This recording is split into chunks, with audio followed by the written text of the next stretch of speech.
ఈరోజు భారతదేశం ఏదైతే చూపిస్తుందో భిన్నత్వంలో ఏకత్వం చూపించే ఇక్కడున్న మతాధిపతులందరికీ కూడా జాహీన్ చెప్పాలి. ఎందుకంటే ఈరోజు భారతదేశం అనేసరికి భిన్న మతాలు, భిన్న సంస్కృతులు, భిన్న భాషలు మాట్లాడే భారతదేశం భిన్నత్వంలో ఏకత్వం చూపించే అతిపెద్ద ప్రజాస్వామ్యం ప్రపంచంలోనే లేనిది మన భారతదేశంలో ఉన్నది.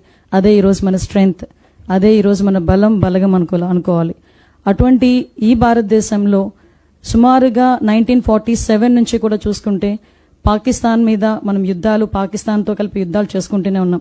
1947 తర్వాత 1965, అదేవిధంగా 1971లో బంగ్లాదేశ్ లిబరేషన్ గురించి, అక్కడి నుంచి మొదలు పెట్టుకుని 2016 మన సర్జికల్ స్ట్రైక్, 2019లో ఇంకో ఎయిర్ స్ట్రైక్స్, ఇవన్నీ కూడా మనం చేసుకుంటూనే మన భిన్నత్వంలో ఏకత్వాన్ని కాపాడుకుంటూ మన భారతదేశ అభివృద్ధికి ముందుకు తీసుకెళ్తున్న క్రమంలో భారతదేశంలో ఏది జరిగినా కూడా ఎక్కడో చిన్న ప్రాబ్లం ఏంటంటే దాన్ని మతానికి, కులానికి ఆపాదించేసే పరిస్థితులు ఎక్కువగా కనిపిస్తూ ఉంటాయి. అంటే ఈరోజు జరుగుతున్న యుద్ధం అవనేయండి, ఈరోజు జరుగుతున్న యుద్ధం గురించి మనం మాట్లాడుకోవాలనుకుంటే ఏదో ఒక మతం గురించో ఏదో ఒక కులం గురించో మాట్లాడుకునే యుద్ధం కాదు. నిజంగా ఒక పర్యాటకులు ఎంతో సంతోషంగా కుటుంబం నుంచి బయలుదేరి తిరిగి ఎంతో కొంత మన భారతదేశం పర్యాటక సంస్థగా ముందుకెళ్తుంది. ఆ పర్యాటకంలో వాళ్ళందరూ కూడా చక్కగా ఎంజాయ్ చేసి మళ్ళీ ఇంట్లోకి వెళ్దాం అనుకున్న తరుణంలో ఎంతో మంది కొత్తగా పెళ్ళైన వాళ్ళు కొత్త జీవితంలో అడుగు పెడుతున్న సందర్భంలో కాళ్ళ పారాని కూడా ఆరకముందే ఎటువంటి సంబంధము లేని వ్యక్తులు, ఎటువంటి సంబంధం లేని విషయంలో తన భర్తని కళ్ళ ముందే కాల్చి చంపుతా ఉంటే, స్త్రీని దైవంగా భావించే మన భారతదేశంలో ఆ స్త్రీని పక్కన పెట్టుకుని ఆ కుటుంబ పెద్దల్ని అతి దారుణంగా హింసించి చంపుతా ఉంటే ఆ బాధ నిజంగా ఆ 26 కుటుంబాలు కాదండి, భారతదేశంలో ఉన్న ప్రతి కుటుంబం కూడా నొచ్చుకుంది. ప్రతి కుటుంబంలోంచి కూడా కన్నీళ్ళు వచ్చినాయి. అందులో ఇద్దరు మన ఆంధ్రప్రదేశ్ రాష్ట్రానికి సంబంధించిన వాళ్ళని చెప్పినప్పుడు గౌరవ సీఎం గారు, గౌరవ డిప్యూటీ సీఎం గారు ఇద్దరు కూడా హుటాహుటిన స్పందించడం, నిజంగా ఆ రోజు నేను ప్రత్యక్ష సాక్షిని. సార్, ఒంగోలులో ఒక కార్యకర్త హత్య జరిగితే ఆ రోజు ఆ కార్యకర్త హత్యకు వచ్చారు, అక్కడికి వాళ్ళు పరామర్శించడానికి వచ్చారు. ఈలోపు చంద్రమౌళి గారు డెడ్ బాడీ మన వైజాగ్ వస్తుంది అని చెప్పిన వెంటనే ఇమీడియట్ గా అక్కడి నుంచి వచ్చి వెంటనే మళ్ళీ ఫ్లైట్ లో వచ్చి వైజాగ్ వచ్చి ఆ డెడ్ బాడీని రిసీవ్ చేసుకుని మళ్ళీ వాళ్ళ ఇంటికి పంపించే ఏర్పాటు గౌరవప్రదంగా మనకి గవర్నమెంట్ పరంగా చేసిన సందర్భాన్ని కూడా గుర్తు తెచ్చుకోవాలి. అదేవిధంగా మన నెల్లూరుకి చెందిన, కావలికి చెందిన మధుసూదన్ రావు. అంటే ఇలాంటి పరిస్థితుల్లో నేను అక్కడ చూస్తూ ఉంటానండి వాళ్ళు చెప్పిన సంఘటనలు. ఎందుకంటే ఈ క్షణం మనం అందరూ మాట్లాడుకోవాలి. ఆ కుటుంబాలు చెప్పిన పరిస్థితి చూస్తూ ఉంటే ఆ కావలి ఇష్యూ అయితే పక్కనే భార్య తలదించుకొని కూర్చుంది, తలెత్తుకు అని చెప్పాడు భర్త.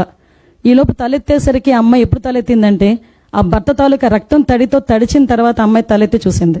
అంటే అంత దారుణంగా చంపిన పరిస్థితులు. ఈ రోజు మనం యుద్ధం ప్రకటించాము, లేకపోతే యుద్ధం చేస్తున్నాము అని అంటే అది కేవలం మనం ఏదో కక్ష కొద్దో దాని గురించో కాదు. ఒక ఆడబిడ్డకి రక్షణగా నిలబడాలి. మన ఇంట్లో ఆడపిల్లని మామూలుగా మాట్లాడితేనే చాలా గట్టిగా స్పందించే పరిస్థితుల్లో మన ఆడపిల్లల పక్కనే వాళ్ళ ఇంట్లో వాళ్ళ భర్తల్ని చంపడం, వాళ్ళ తండ్రిని చంపడం చూసిన ప్రతి గుండె కూడా స్పందిస్తుంది. అదేవిధంగా నరేంద్ర మోడీ గారు కూడా స్పందించడం. దీనికి ఈరోజు నరేంద్ర మోడీ గారు కానీ, అదేవిధంగా మన గౌరవ హోంశాఖ మంత్రి అమిత్ షా గారు కానీ, అజిత్ దావర్ గారు కానీ, వీళ్ళు ముగ్గురు కూడా ఒక త్రిమూర్తుల్లా పనిచేసి ఈరోజు భారతదేశ ప్రైడ్ ని కాపాడుతున్నారు. మన తాలూకా ఆత్మవిశ్వాసాన్ని పెంపొందించే పరిస్థితులు తీసుకొస్తున్నారు. ఏ ఆడవాళ్ళనైతే వాళ్ళ కన్నీరు పెట్టించారో అదే మహిళల తాలూకా ఆర్మీ ఆఫీసర్ మనందరికీ తెలుసు, మన ఖురేషి గారు, అదేవిధంగా ఎయిర్ ఫోర్స్ ఆఫీసర్ ఒమికా సింగ్ గారు ఈరోజు ఎంత లీడ్ తీసుకొని మహిళా శక్తిని చాటు చూపించారో మనందరికీ కూడా తెలిసింది. ఇటువంటి సందర్భంలో మనం అందరం కూడా ఏకంగా ఉండాల్సిన అవసరం ఉంది. ఈరోజు గవర్నర్ గారు పెట్టిన ఈ మీటింగ్ నిజంగా చాలా అర్థవంతమైన మీటింగ్. ఎందుకంటే ఎన్నో కులాలు, ఎన్నో మతాలు, ఎన్నో సంస్కృతులు ఉన్న విజయవాడ లాంటి సిటీలోనే ఉదయం చెప్తే సాయంత్రానికి ఇంతమంది మత పెద్దలు వచ్చారంటే భారతదేశం అంతా కలిస్తే ఎంతమంది ఉంటారో ఒకసారి ఆలోచించండి. వాళ్ళందరం కలిసిగట్టుగా ఈరోజు ఇంకొక విషయం చెప్పాలండి. 75 సంవత్సరాలు స్వతంత్రం వచ్చిన తర్వాత భారతదేశంలో, పాకిస్తాన్లో కానీ ఇంకా ఏ దేశాల్లో కానీ మన భారతీయుడు వాళ్ళని వెళ్ళి చంపేయడనో వాళ్ళని ఇబ్బంది పెట్టడనో ఎక్కడ కూడా కనిపించదు. నేను నిజంగా గర్వంగా చెప్పగలను అన్నమాట, ఒక పౌరాలుగా చెప్పగలను. అటువంటిది అది కాక మనల్ని అక్కడ మన వాళ్ళని ఇబ్బంది పెడతారు, ఇక్కడికి వచ్చి కూడా వాళ్ళు మన వాళ్ళని ఇబ్బందులు పెట్టే పరిస్థితి. ఇందాక సోదరుడు చెప్పినట్టు కులం, మతం అడిగి చంపే పరిస్థితులు వచ్చినాయంటే కేవలం మతాల మధ్యలో చిచ్చు పెట్టాలి, భారతదేశ అభివృద్ధికి ఆటంకం కలిగించాలని ఏకైక ఉద్దేశంతో చేస్తున్న పనిగా మనందరం కూడా భావించుకోవాల్సిన అవసరం ఉంది.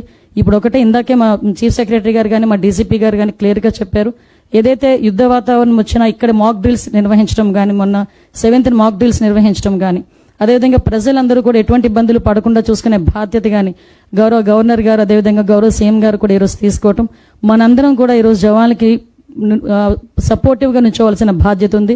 ఆ 26 మంది ఎవరైతే యాత్రికులు చనిపోయారో వాళ్ళకి ఘన నివాళులు అర్పిస్తూ, అదేవిధంగా ఈరోజు ఎవరైతే మనకు సైనికుడు మురళీ నాయక్ చనిపోయారో ఆ మురళీ నాయక్ నిజంగా ఆ ఒక్క విషయం చెప్పి నేను ముగిస్తానండి. నిన్న మా మంత్రి గారికి ఫోన్ చేశాను.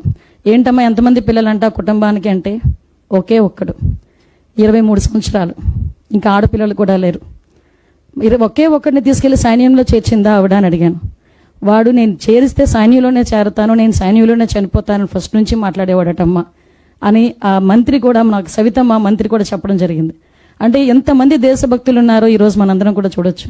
మనందరం ఈరోజు ప్రశాంతంగా ఇక్కడ కూర్చొని మన ఇంట్లో ప్రశాంతంగా భోజనం చేయడానికి కొన్ని వేల మంది, కొన్ని లక్షలాది మంది సైనికులు మన బోర్డర్లో మన గురించి కాపలా కాస్తున్న వాళ్ళందరికీ కూడా మానసిక స్థైర్యం ఇవ్వాలంటే మనందరం కూడా సపోర్ట్గా నిలబడాల్సిన అవసరం ఉంది.